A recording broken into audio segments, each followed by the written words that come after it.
Good Tuesday morning, man. Off church family and friends. Get our Tuesday devotion going here and get my screen pulled up. Hope everybody's having a great week, great start to the week here, and hope you got to be with us on Easter Sunday and wonderful message that the Lord brought to us through Pastor um, and talking about this encounter, the road to resurrection, and this encounter, and talking about Thomas, and I'm going to talk a little bit about doubt. I hope you got to watch Pastor's devotion for Monday, and talking about the scars. That really spoke to me a lot too, and he talked about the new life. So go catch that. Hope you get a watch all those and throughout the week. I want everybody to know too.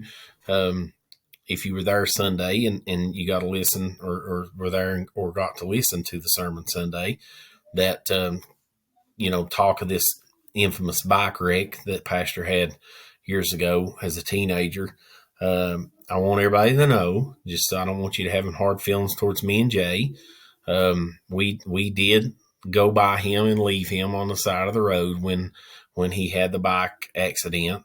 But I do want everybody to know that we did go to the hospital later that night, and we helped the hospital, the doctors, we helped them reattach his leg where it came off when it hit the chain.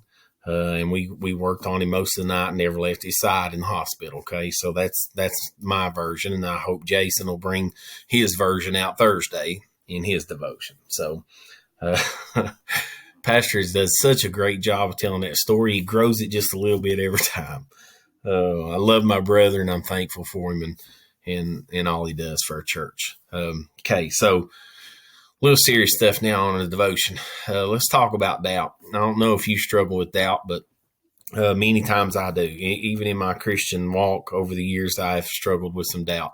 And it's, I guess, just as long as we're in this fleshly body kind of thing, we're going to deal with it from time to time. So, Pastor talked about the tension, right? Dealing with doubt. And he used this scripture in John chapter 20, verse 24 and 25. But Thomas, one of the 12 called Didymus, was not with them when Jesus came. And Jesus had came and he'd seen the other disciples. So now they're all excited and they're telling Thomas about it. And it says, the other disciples therefore said to him, we have seen the Lord. But he said to them, except, and I highlighted this, I think Pastor had this one highlighted Sunday, except I shall see in his hands the print of the nails, and put my finger into the print of the nails, and thrust my hand into his side, I will not believe. So Thomas was full of doubt, right? He was full of doubt. And man, how many times do we really deal with that? So talking about doubt, what is that? Doubt is an uncertainty. It's a lack of conviction. It's a lack of confidence. It's to call into question the truth of something. It's plain and evident, and that it's true, but we call it into question. We doubt. And I thought about this verse in Proverbs 3 and 5, and we use this verse sometimes for different meanings or different situations.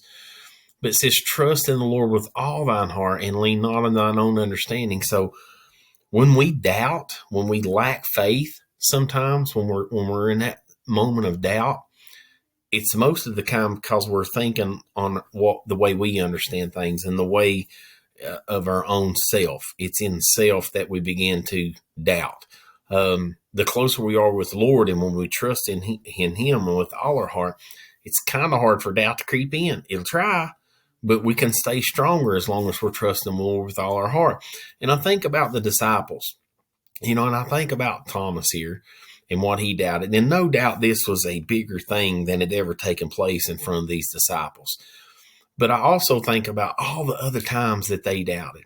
When I think about the storm, I think about the time when Jesus calmed the waters, and it's always been one of my favorite scriptures. But he comes to them and says, "Oh, ye of little faith, why are you doubting? You've seen me heal the blind, you've seen me raise the dead, you've seen me handle storms before. Why are you doubting?"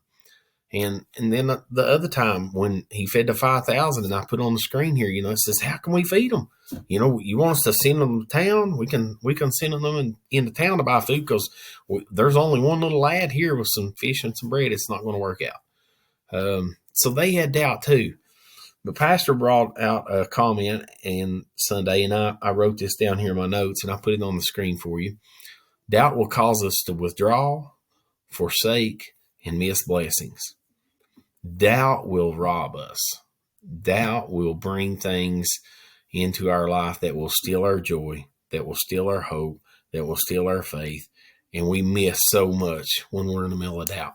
So I don't know, maybe it's something you deal with. You're not alone. Okay. There's times I have worry and doubt creep in.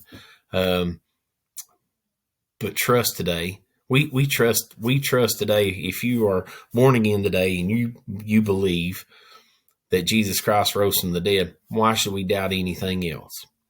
Or maybe you found this devotion today and you're just doubting if it's all true.